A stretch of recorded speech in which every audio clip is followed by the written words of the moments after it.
Hello guys, welcome to my channel T something, and in this video tutorial I will gonna show you how to fix how to completely uninstall and reinstall Microsoft Store app on Windows 11. So how to do this, let's get started. Before starting of the video, I humbly request you please subscribe my YouTube channel for more updates. So let's start.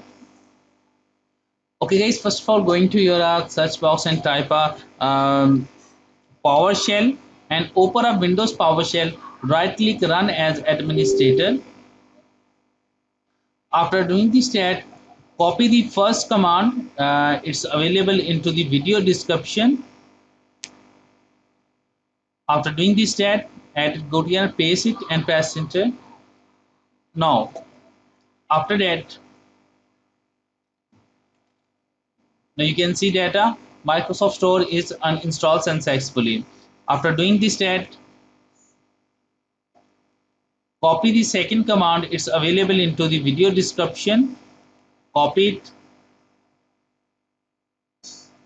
add it and paste it.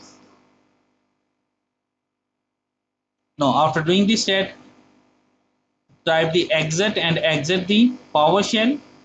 After doing this step, restart your computer, and I'm sure that after restarting your computer, your Microsoft Store is successfully once again installed in your PC. So I hope this video is helpful for you. Thanks for watching, and please subscribe my YouTube channel.